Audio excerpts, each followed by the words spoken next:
Salut, c'est Jean-Yves, votre expert en mémorisation et en concentration depuis 2011. Chaque jour, je partage avec vous des conseils, des astuces, des techniques pour apprendre de façon plus saine, plus intelligente et plus efficace. Aujourd'hui, un sujet un petit peu polémique, mais j'avais très envie de le traiter parce que pour moi, c'est très important. Faut-il avoir peur de la sélection ?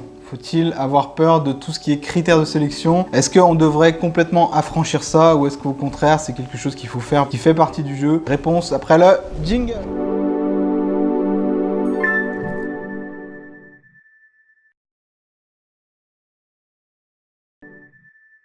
Faut-il avoir peur des critères de sélection? Je dirais oui s'il s'agit de critères de sélection basés sur les tirages au sort ou finalement quelque chose qui va être profondément injuste. Certes, tout le monde est sur le même pied d'égalité, mais en fait, au final, si vous êtes choisi, c'est pas grâce à vos talents. Les choses comme le tirage au sort ne font pas de distinction entre est-ce que vous vouliez vraiment faire cette filiale par choix et par envie et par passion ou est-ce que finalement c'était un choix parmi tant d'autres. Le tirage au sort ne fait pas vraiment de distinction là-dessus. Les critères de sélection, de toute façon, dites-vous bien quelque chose, c'est que vous avez automatiquement des critères de sélection et le plus gros qui soit, dès que vous rentrez en fac, quel que soit votre choix, quel que soit d'où vous venez, quelle que soit votre richesse, vos talents, vos inégalités sociales, tout ce que vous voulez, dès que vous rentrez en fac, il y a une énorme sélection qui est faite entre les étudiants qui savent s'organiser, les étudiants qui ont une méthode de travail, les étudiants qui savent gérer leur temps, qui savent utiliser leur mémoire, qui savent utiliser des techniques pour faciliter leur apprentissage et les autres. Et ça, c'est le plus gros de tous les critères de sélection. Vous pouvez bien donner la chance à tout le monde, mais si quelqu'un n'a pas de méthode de travail, concrètement, il n'y a aucune chance de survivre à l'épreuve fac. Si vous ne savez pas travailler seul,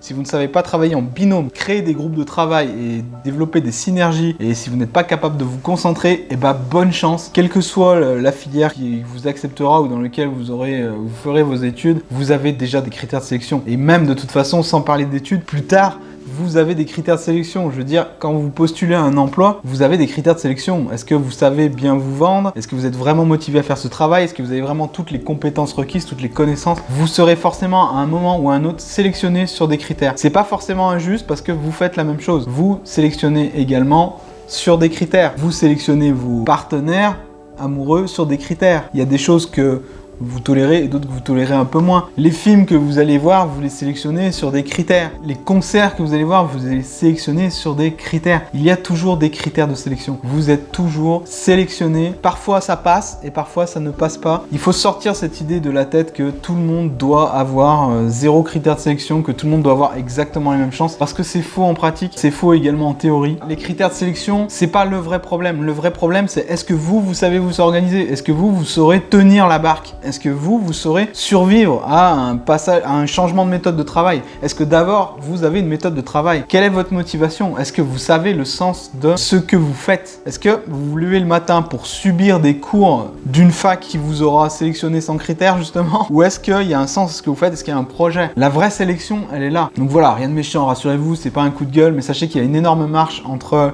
le monde scolaire classique et un monde plus fac, où là, vous êtes complètement livré à vous-même. Bien évidemment, si vous ne savez pas vous prendre en main vous-même, vous risquez pas d'y arriver, quels que soient les critères de sélection, quelle que soit l'égalité des chances. Il y a un moment où il va falloir vous mettre au niveau.